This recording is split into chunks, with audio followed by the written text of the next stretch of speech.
Malam Bapak Sapi, mohon dijelaskan begitu Pak, bagaimana situasi saat itu saat Bapak Sahafi melihat menjadi saksi mata dan melihat apa yang terindikasi bahwa itu adalah pesawat Sriwijaya Air SJ182 yang jatuh. Silahkan. Kalau saya ngelihat kalau pesawat jatuh, saya nggak ngelihat. Baik. Terus nggak ada suara pesawat. Jadi bersebelahan nama saya ada teman di belakang saya. Baik. Terus saya mah ngelihat hanya ada ledakan di samping saya, ledakan begitu tinggi. Terus ombaknya membesar, campur gelombang asap. Baik. Begitu tebal asap. Baik. Tuh, saya ngelihat di sangka saya mah tsunami. Atau petir begitu nyamper teman itu. Saat itu posisi Bapak Sahafi sedang di mana Pak? Di tengah laut, di perahu atau bagaimana? Di tengah laut kejadian itu, di tempat itu. Baik.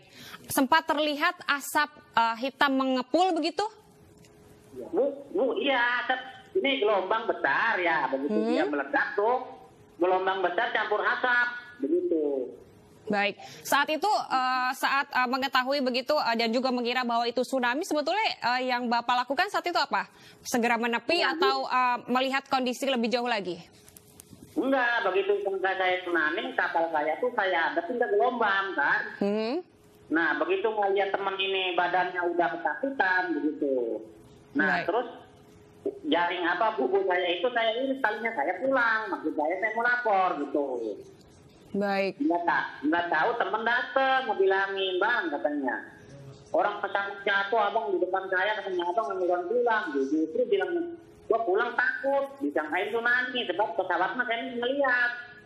Baik, jadi kelihatan gelombangnya aja Bu, meledaknya gitu di samping saya. Baik. Jadi sebetulnya Bapak malah tidak menyangka itu ada diduga pesawat yang jatuh karena memang sempat mengira malah itu tsunami, tapi memang sempat melihat kepulan asap hitam begitu ya? Oh iya Bu, soalnya dekat sekali. Nah, kalau di teman saya nih, makanya itu bilang pesawat yang namanya Bang Hendrik ya. Seberapa dahsyat gelombang saat itu Pak? Seberapa dahsyat gelombang yang Bapak rasakan saat itu? Apakah kemudian sampai mempengaruhi perahu ataupun kondisi Bapak saat itu? Silakan.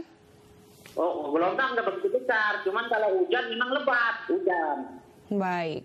Sekitar pukul jam berapa Pak saat itu Pak? Saat Bapak merasa ada sebuah gelombang, kemudian tidak lama disusul oleh adanya kepulan asap hitam, kemudian juga hujan yang deras? Itu sekitar jam 2:30 kayaknya Bu itu. Baik. Kurang lebih 2:30 itu. Baik. Jeda berapa lama Bapak dari merasakan gelombang, melihat kepulan asap hitam, kemudian tahu bahwa dari rekan yang kemudian mendatangi Bapak bahwa telah terjadi pesawat jatuh? Kalau temennya saya tunggu, memang saya tunggu di rumah Bu. Oh baik. Kata saya tunggu nanti hujan reda, kalau dia memang nggak datang, baru saya mau lapor ke keluarganya gitu. Baik. Sampaikan saya dia itu kena petir, saya main itu doang. Baik, jedanya sangat jauh begitu Pak ya, dari Bapak tahu bahwa ada dugaan pesawat jatuh dengan kemudian saat Bapak merasakan adanya gelombang dan melihat adanya kepulan asap hitam ya? Enggak jauh Bu, dekat. Begitu, kira-kira berapa lama Pak? 30 menit kah atau bagaimana? Kemana itu? Jeda saat Bapak tahu ada dugaan pesawat Sriwijaya Air SJ182 jatuh di sekitar lautan Kepulauan Seribu.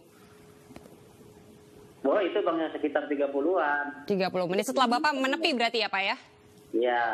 Saat itu reaksi warga sekitar begitu Pak yang tidak ada di laut tapi berada di permukiman Kepulauan Seribu khususnya di Pulau Laki ataupun Pulau Lancang, bagaimana Pak? Apakah merasakan hal yang sama atau tahu dari para nelayan yang baru pulang melaut?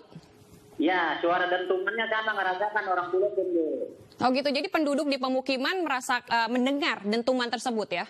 Mendengar. Setelah mendengar itu bagaimana reaksi warga? Berkumpulkah atau bagaimana? Enggak, lentumannya biasa aja, enggak begitu besar kalau di pulau nih.